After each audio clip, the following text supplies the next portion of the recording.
ما تنساش تعمل سبسكرايب او اشتراك في القناة وتفعل زر الجرس عشان يوصلك الجديد في استخدام النباتات الطبية واسرار وفوائد النباتات الطبية والجديد في عالم التغذية العلاجية لصحتك ولصحة عيالك.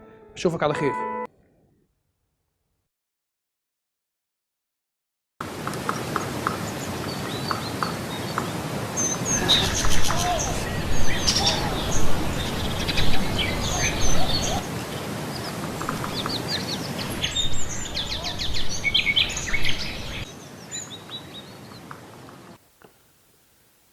بسم الله الرحمن الرحيم. مشاهدينا الكرام، اهلا وسهلا بكم وحلقه جديده من برنامج اسرار وفوائد. النهارده هنتكلم عن اسرار وفوائد روزماري، حصى اللبان، اكليل الجبل. ليه 3 اسماء: روزماري، حصى اللبان، اكليل الجبل، كلهم 3 اسماء لنبات واحد، هو نبات المشهور باسم روزماري. اتفقنا اتفاق، قلنا اي نبات طبي على اسم ستنا مريم زي روزماري او مريمية او كف مريم هيبقى ليه تأثير جيد للستات. روزماري من النباتات الطبية اللي منشور عنه دراسات كتير بما يخص الأنثى. هو ينفع طبعا الأنثى والذكر، بس هو للست متميز جدا في بعض الأشياء زي ما هنشرح النهاردة في الدراسات والأبحاث اللي اتعملت عنه. نبات الروزماري من النباتات الطبية المهمة جدا جدا جدا موجودة في البيت. ده نبات عطري زي ما انت شايف كده، هو من العيلة بتاعت النعناع، زي النعناع والبردقوش والأوريجانو والريحان، من نفس العيلة دي. بس لا يمكن الاستغناء عنه أبدا. كفاية ان انت أول ما بيجيلك صداع لو انت شربت كوباية منه على طول الصداع يروح. دي من أهم الاستعمالات بتاعت حصى اللبان، أو من أهم استعمالات الروزماري. طيب، القرفة هو والروزماري بالنسبة للست عكس عكاس. يعني انت لو دورتك محبوسة القرفة تنزلها لك. طب لو الدورة بقى شديدة وكتيرة وعدت أيامها والمفروض اللي هي بعد 5 أيام تكون انتهت، لا ده مدت بقى ل7 ل8 ل9 ل10 ما وقفتش أو النزيف فيها شديد جدا، هنا روزماري هو اللي يظبطها لك. روزماري من النباتات الطبية اللي بتوقف الدورة، بتوقف النزيف، بتخلي الدورة ميعادها يبقى في الميعاد المظبوط، بدل ما تبقى مثلا أكتر من 3 أيام تبقى 3 أيام بالظبط أو 4 أيام بالظبط أو 5 أيام بالظبط، وما تزيدش عن كده.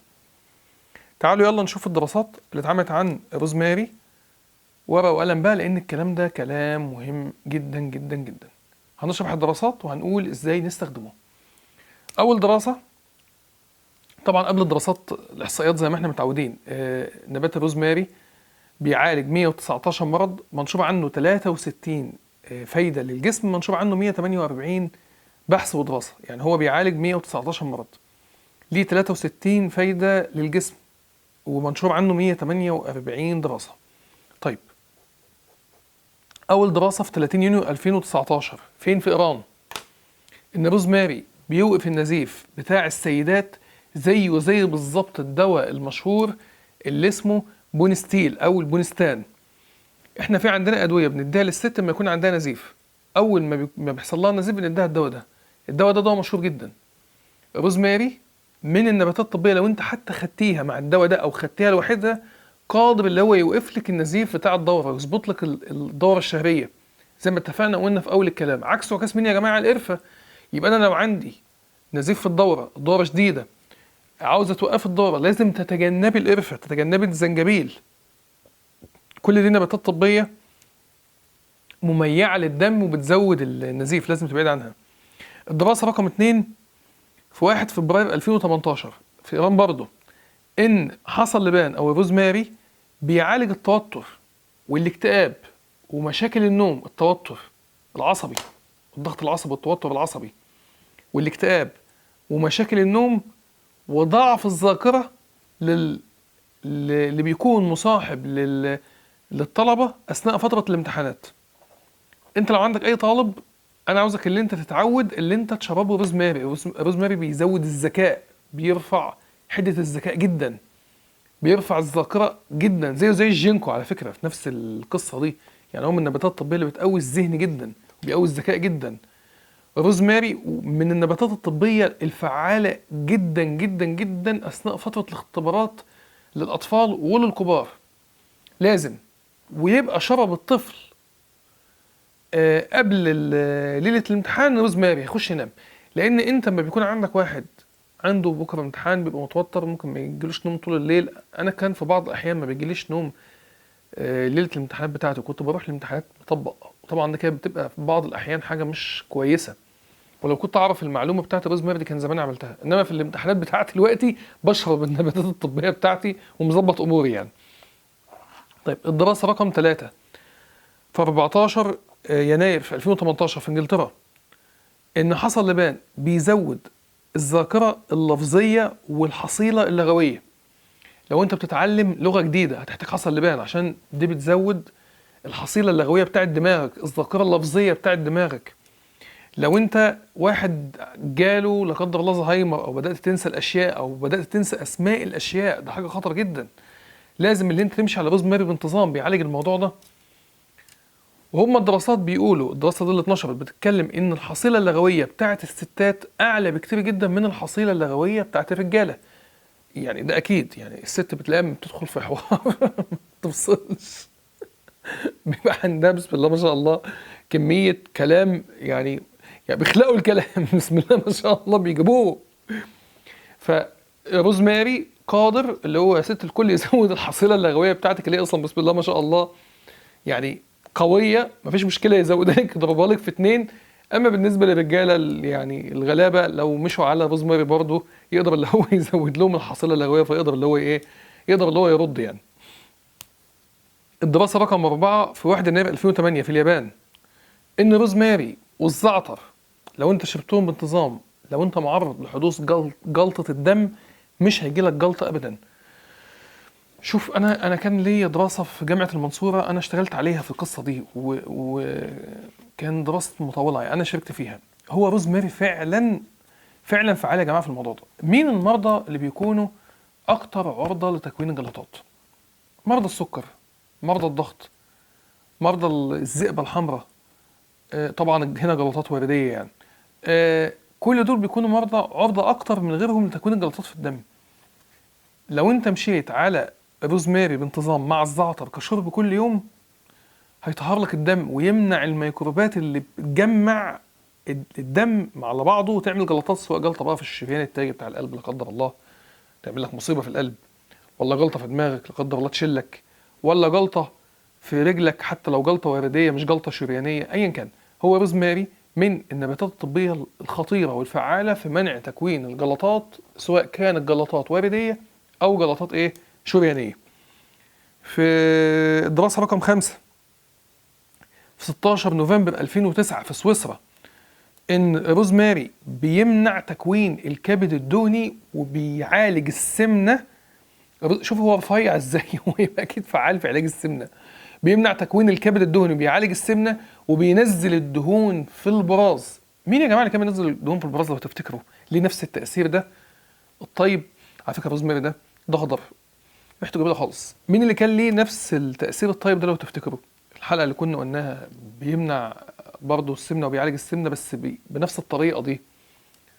الكمون. الكمون هو اللي كان بيعمل كده. عشان كده احنا دايما بننصح المرضى اللي عندهم سمنه اشربوا روزماري، لان روزماري كمان بيعمل حاجات تانية يا جماعه خطيره. روزماري بينشط الدوره الدمويه يا جماعه، بيخلي الدوره الدمويه اللي رايحه مثلا للكبد تكون قويه، فبالتالي الكبد يقدر اللي هو يحرق اكتر دهون يخلص منها. بيودي الدوره الدمويه للاطراف، يودي الدوره الدمويه للاعضاء الرئيسيه زي الكلى زي القلب زي الدماغ زي العضلات. فانت لو انت عندك سمنه بننصحك بروزماري. مع مين؟ مع الكمون. مع مين تاني؟ مع الشاي الاخضر. مع مين؟ مع الشمر، مع الحلبه. كل دي نباتات طبيه اتنشر عنها دراسات في علاج السمنه، بس اللي شبهه في التاثير هو الكمون. الدراسه رقم 6 في 9 يناير 2019 في البرازيل، اللي احنا قلناه في اول الكلام في اول الحلقه، ان روزماري فعال جدا في علاج الصداع. اي حد عنده صداع يا جماعه وخاصه السيدات، ارجوكي ما تنسيش اللي انت تشربي روزماري وتشميه، تجيبيه اخضر كده وتقعد تشمي فيه، طعمه جميل جدا. على فكره انت ممكن تزرعه في البيت، هو سهل جدا زراعته في البيت، بيطلع زي الريحان وزي النعناع وزي الحاجات الحلوه دي، ممكن تتزرع في البيت. ازرع النباتات الطبيه ده يا جماعه في البيت، ازرعوها في البيت، حلوه حلوه مفيده، منها استفاده طبيه، ومنها ريحه حلوه تقعد تشمها كده من وقت للتاني، ومنها برضه اللي انت بتعالج بيه نفسك. وتحطه في التوابل كمان، لانه هو طعمه حلو جدا في التوابل. وبعدين روزماري ده يا جماعه نبات مميز جدا لاخواتنا المسيحيين. يعني ده الاكليل اللي كان سيدنا عيسى كان بيتعامل منه وكان بيلبسه على دماغه، كان روزماري، لان هو من النباتات الطبيه اللي مشهور بها اهل فلسطين برضه زي المريميه. فيعني ده كان موجود هناك، فكانوا بيحبوا اللي هم يلبسوه لسيدنا المسيح يعني. طيب 9 يناير 2019 في البرازيل ان حصل لبان قلنا فعال جدا في علاج الايه، في علاج الصداع. اي حد عنده صداع نصفي، اي صداع بانواعه زي حتى اللي هو الكلاستر هيدك ولا غيره، انصحك باستخدام الروزماري بانتظام مع علاج طبعا ايه، علاج السبب. 7 الدراسه رقم 7 31 يناير 2019 في امريكا حصل لبان فعال جدا في علاج الثعلبه. واحده بقى، انت لو انت غليتي حصل لبان ده اهو مع الزنجبيل وغسلت بيه شعرك، التساقط هينتهي تماما. يعني انت عندك 2 مكونات في البيت في المطبخ، الروزماري ومعاهم الزنجبيل، الاتنين دول بيمنعوا تماما القصة بتاعة الثعلبة وتساقط الشعر. طيب انا ممكن اعالج برضه تساقط الشعر اللي انا اشربه من جوه، انه بينشط الدورة الدموية الطرفية اللي رايحة لدماغي، فبالتالي هيغذي البصيلات بتاعة فروة راسي، فالشعر يطلع ينمو ويبقى طويل ويبقى قوي، لان التغذية بتاعته بتروح له بانتظام. فانا لو عندي تساقط شعر بشرب الروزماري بانتظام، بغسل شعري بالروزماري بانتظام. طب بغسل شعر ازاي؟ 2 معلقه كبيره من الزنجبيل، وبرضه نفس القصه من الروزماري على لتر ميه، لتر كبير، لتر ميه نحطه ونغليه في حله على المطبخ وعلى البوتاجاز في المطبخ، ونستخدمه بعد ما يهدى نفلتر ونستخدمه كغسول لشعرنا بعد ما نغسل شعرنا بالشامبو. هيساعدنا جدا في علاج الثعلبه وتساقط الشعر. الدراسه رقم 8 في 13 نوفمبر 2017 في المكسيك ان روزماري حصل لبان مع الهوسورن اللي اسمه الزعرور البري او الزعرور الشائك. مش عارف اذا كنتوا حضراتكم تعرفوا النبات ده ولا لا، هو من النباتات الطبيه القويه جدا جدا جدا في علاج ضعف عضله القلب. الاثنين دول مجتمعين مع بعض بيعالجوا ضعف عضله القلب. روزماري يا جماعه بيسلك الشرايين، بيمنع الجلطات، بيمنع ان يحصل فيه جلطه في الشريان التاجي بتاع القلب او الشرايين التاجيه بتاعه القلب اللي بتغذي القلب، فبالتالي بيغذي القلب تغذيه سليمه. فانت لو عرضه لذلك، لو عندك ارتفاع في كوليسترول الدم، انصحك ان انت تشرب روزماري او تاكل روزماري بانتظام. هيساعدك جدا اللي يحصل توسعه للشرايين والدم يروح ويبقى جميل ويغذي عضله قلبك، وعضله قلبك تبقى اقوى. ونبقى نعمل ايكو بعد استخدام الروزماري بشهر او شهرين مع طبعا الادويه المعتاده بتاعتنا اللي احنا بنمشي عليها. اتمنى ان تكون حلقه النهارده من اسرار وفوائد الروزماري عجبتكم. تنساش ان انت لو ليك اي طلب اكتبه في الكومنتات، بشوف الكومنتات بنفسي.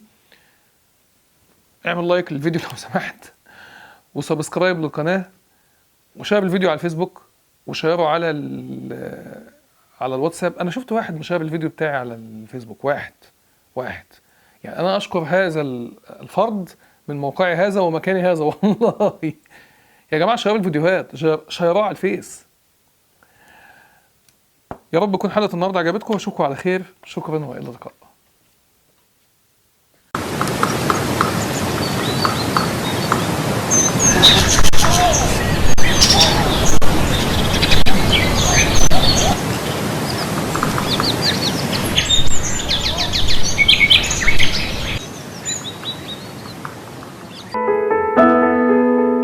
ما تنساش تعمل سبسكرايب او اشتراك في القناة وتفعل زر الجرس عشان يوصلك الجديد في استخدام النباتات الطبية واسرار وفوائد النباتات الطبية والجديد في عالم التغذية العلاجية لصحتك ولصحة عيالك.